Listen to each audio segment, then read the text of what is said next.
Good afternoon, everyone. I'm Laura Harris. Our 2023 Retail Forum brought together leaders from across the industry.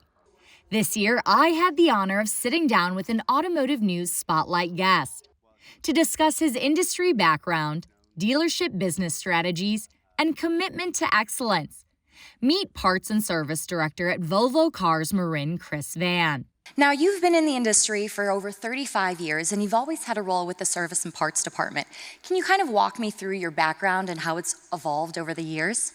Well, I actually spent 15 years in collision repair and then moved on to a BMW dealership, was a parts manager for a decade, and then service and parts for the last 15 years. Now, how does it feel to be here today amongst all of these well-known people and dealerships? Well, it's an impressive group. I did see a couple of people I've known for over a decade in the business, and it's a lot of fun. Now, at your company, part of the roles are initiatives and processes that align with your values. What are the values you like to instill with your employees and to help your customers? My core value at work, and it's a great one to have, is we're here to help people. And with that, we can really guide all of our actions, all our processes, and then loop back around to see if we're actually achieving them. Now, why is the service and parts department so critical in dealerships? How does it kind of affect the whole auto industry? There probably a lot of people came from sales, and you guys all know the phrase, sales sells first car and we sell all the rest of them in service. And I think that's core to what we do. People are going to look back at the dealership if they've built a relationship after they bought the first car with you, and that continues to be true to this day.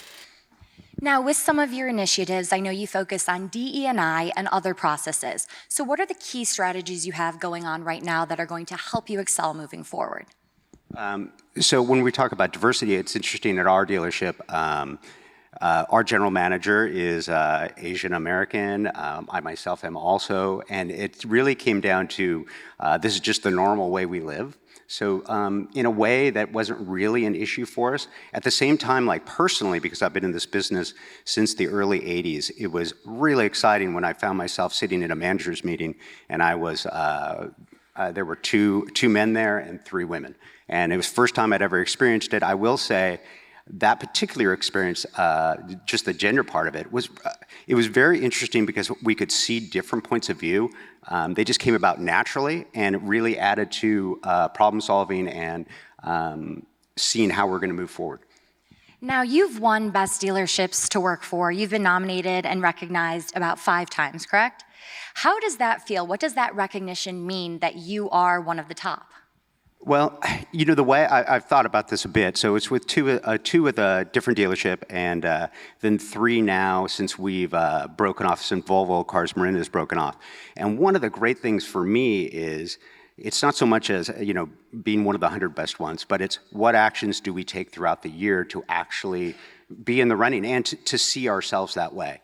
And so it informs like our actions, it informs our actions all year long. It informs our actions as managers. It makes us stick with our core principles. I mentioned like we're here to help people as kind of one of my guiding things. But the people is beyond customers. It's like we're here to help all people, and that includes anyone who works for me too, or works for us. Anyone in the building is, are we doing the right thing by people?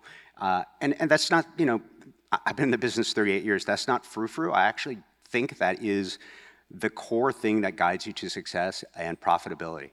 And also, I mean, from personal point of view, it is a really great way to go to work and to live. So it's clear it's more than just the customer, it's about your employees. Now, how do you make sure your employees are satisfied and are continuing to grow and evolve with you and with the dealership?